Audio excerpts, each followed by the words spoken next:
A formação da equipe para a exposição Kandinsky contou com consultoria de Vera Pugliese, coordenadora do curso de bacharelado em Teoria, Crítica e História da Arte da Universidade de Brasília e estudiosa da obra do artista. Vera realizou 3 encontros de formação e elaborou apostilas sobre história da arte, diálogo entre pintura e música, abstracionismo e biografias dos artistas presentes na exposição. A professora retornou ao educativo após um mês para acompanhar as atividades elaboradas pela equipe. Foi muito interessante, desde o contato que fizeram comigo, o modo como me procuraram, nós estamos chamando você para falar daquilo que você entende, que é a sua área, que é a história da arte. Existe já o apoio às pessoas especializadas que vão tratar das questões propriamente pedagógicas, das oficinas e tudo mais. Então, isso assim, de cara já é uma coisa que dá bastante tranquilidade, porque permite que o profissional fique no elemento dele, mas também interaja com as outras possibilidades, os outros aspectos, né, do projeto. Os encontros foram muito bons, né? No primeiro momento, assim, eu fiquei um pouco receosa, porque normalmente eu trabalhei com equipes que eram predominantemente relacionadas a artes visuais. E essa equipe é uma equipe que tem pessoas com formação em música, em cênicas, eventualmente em pedagogia, até em outras áreas, não necessariamente afins, mas foi possível perceber das pessoas e da própria supervisão da equipe a necessidade de explorar também esses diferentes perfis como perfis complementares, e isso era uma coisa boa e por outro lado exigiu para mim também um esforço, ainda mais se tratando de Kandinsky, ou seja, não foi um esforço tão grande. Nas visitas mediadas, acompanhamos o público nas galerias e propomos reflexões sobre as obras expostas. Nossa equipe multidisciplinar, organizada em grupos de pesquisa em artes visuais, artes cênicas, música e acessibilidade, aborda a exposição Kandinsky Tudo Começa num Ponto de diferentes pontos de vista. Nos roteiros são realizadas leituras de obras com discussões sobre materiais, suportes e cor nos trabalhos de Kandinsky. Na perspectiva das artes visuais, abordamos a passagem do figurativo para a abstração e como essa nova linguagem se inseriu na história da arte.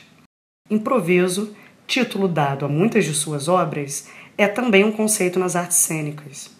E sob o ponto de vista da música, exploramos a sinestesia nas obras do artista que via cores e formas ao ouvir sons e melodias. Nossas visitas também são oferecidas em libras para o público surdo, fluente em linguagens de sinais. Isso acontece também na mediação. Ao mesmo tempo em que eles exploram conteúdos específicos, né, do Kandinsky, do contexto, da ligação com a produção visual xamânica e tudo mais, também existe, né, isso foi também conversado com a Karen, um sentido de instrumentalização dessas pessoas que vêm, que muitas vezes pessoas que vêm aqui para essa exposição vêm pela primeira vez à exposição, e para algumas delas vai ser a última, e para outras é só o início de todo um trajeto. Quer dizer, como é que eu faço outra exposição que eu vier? Quer dizer, existe uma certa estrutura que, de certo modo, ajuda a instrumentalizar a pessoa para saber o que ela tem que fazer, o que ela pode fazer numa próxima exposição, ainda que completamente diversa, que ela venha assistir. Isso é muito legal, porque é realmente uma ideia de formação de público.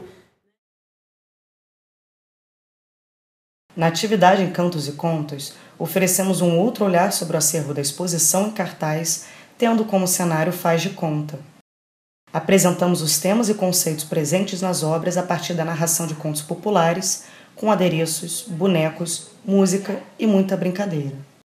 Para Kandinsky, Tudo Começa num Ponto, selecionamos contos populares russos, histórias sobre pintores e pinturas e contos em que a música envolve os personagens.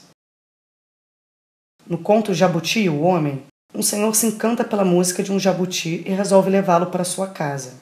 Para livrar-se da prisão, o esperto animal engana os 2 filhos do homem.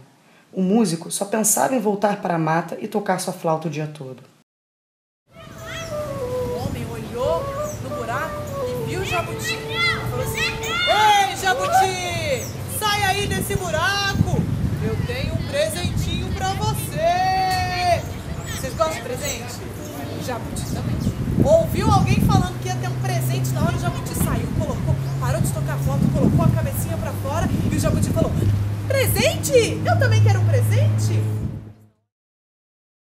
No conto russo A Panqueca, uma dona de casa prepara o café da manhã todos os dias. Suas especialidades são deliciosas panquecas.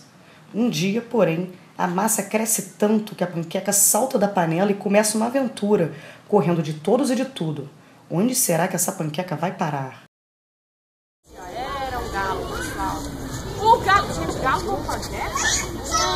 Ah, mas esse aqui, quando sentiu aquele cheirinho da panqueca, a panqueca ó, amassando gordinha, pega a fofinha, barriga de comer, chegue mais perto que eu vou te comer. A panqueca, eu vou olhar assim pra mim, gente, até o galo. Ah, vou dar uma resposta pra ele.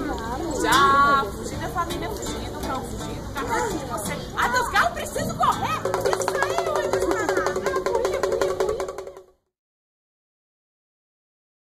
Para Kandinsky, a cor é vibração da luz, assim como o som é vibração do espaço. Para trabalhar o conceito de vibração, relacionando a música e as artes visuais, transformamos um cavalete de pintura em instrumento musical, substituindo a tela por cordas de violão. Quando uma corda é tocada, todas as outras reverberam. Basta encostar o ouvido na madeira para sentir a vibração e ouvir as notas. Mas será que podemos pintar com a música? Nesse laboratório, descobrimos que as ondas sonoras também podem desenhar. Em um recipiente, batemos água com uma substância espessante e acrescentamos gotas de diferentes tintas. Enquanto o visitante usa o pincel, a vibração da música movimenta a mistura, formando uma nova composição. Para finalizar, basta encostar a folha de papel na superfície do recipiente e esperar secar. Mas vamos ver o que vai sair? A gente vai fazer isso amanhã na TV. Legal, todo mundo vai fazer então. Com mais calma, né? Cada um faz um. Gostaram, pessoal? Ficou bonito.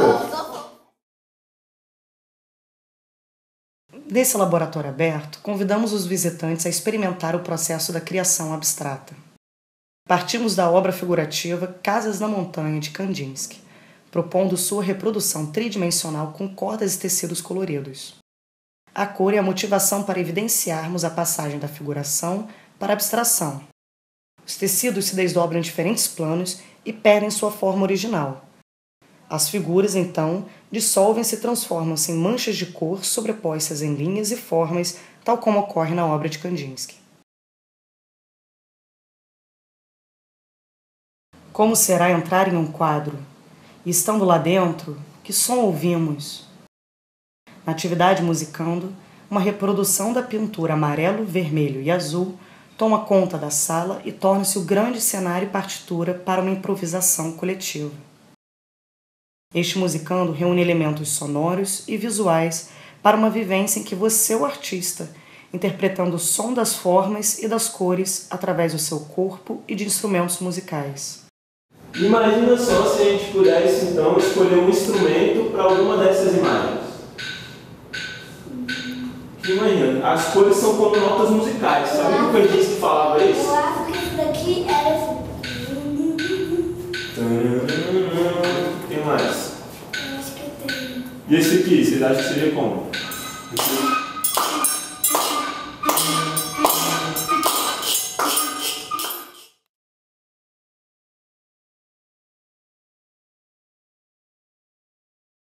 Na atividade Pequenas Mãos, Pequenos Cavaleiros, crianças com idade entre 3 e 6 anos montam em cavalinhos de pau e percorrem as galerias procurando por cavaleiros, figura presente em diversas obras de Kandinsky.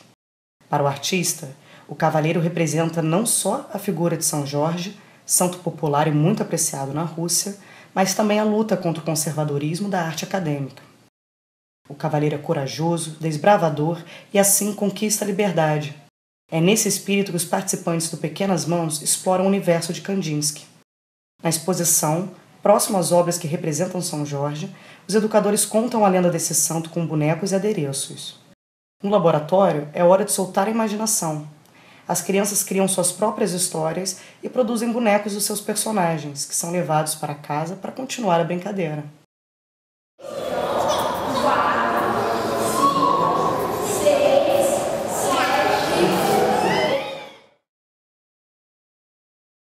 Livro Vivo é uma atividade de mediação de leitura em que os educadores juntam-se às famílias para ler livros e encantar os pequenos visitantes com personagens e histórias que nos remetem às obras e conceitos de Kandinsky. No livro Ponto, Vashti diz que não sabe desenhar e termina a aula de artes com a folha em branco. Mas a professora sabe que todos são capazes de criar e que para isso temos apenas que começar. Onde há um ponto, há um caminho. Na história O Nabo Gigante de Alexei Tolstói e Ian Sharkey, é preciso a ajuda de todos os animais da fazenda para tirar do solo um nabo gigante. E mesmo o menor dos ajudantes faz diferença. A cooperação de todos é a grande lição deste conto russo do século XIX. Naquela noite, chua, chua, choveu muito no quintal da velha cabana Top. Satisfeitos, o velhinho e a velhinha sorriram e foram dormir. Por que eles estavam satisfeitos, Arthur? Quando chove muito, os legumes crescem. A chuva iria ajudar a horta a produzir belos e saborosos vegetais. Eu adoro vegetais. Ai, eu falei que eu nasci gigante.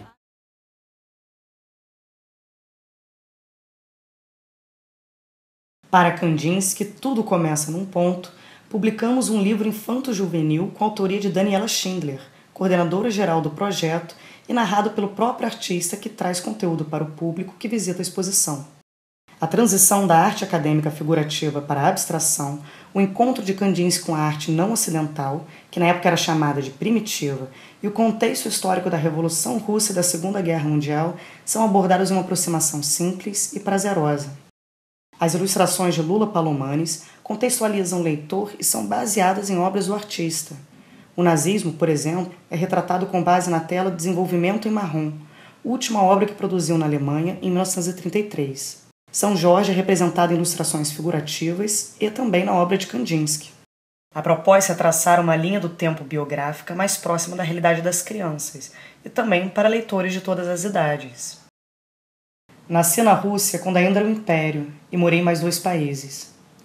Ia ser professor de direito, mas virei pintor. Fui chamado de louco e hoje sou reconhecido como o mestre que inaugurou o abstracionismo, uma das maiores revoluções de todos os tempos na história da arte. Acho que valeu a pena. Este é o ponto final dessa história escrita. Na linguagem, o ponto é um símbolo de interrupção. O ponto separa 2 frases. É a união da palavra com o silêncio. Eu pego esse ponto e o transporto para a pintura. Aqui, ele é o começo.